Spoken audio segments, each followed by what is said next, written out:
So, good day po sa lahat. So, ito po si Angelo, operator ng 60cm DTF printer dito sa Bohol.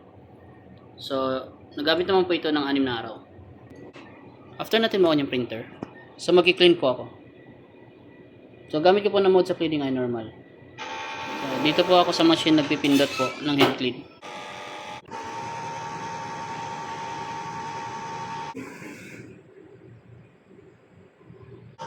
So, i-check po natin yung nozzle niya. Ito po yung waste tank. Kakatapon lang po ng ink. So yung ink level naman po ay tama lang. So nandito po yung ABR. Kung saan po nakadikit yung DTF. So nandito po yung mga stocks. Mga unused. So yung mga powder. So dito po nakalagay yung used na mga inks. Nandito naman po yung output record ko.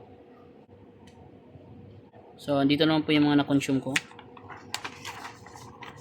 Cyan, magenta, yellow, black.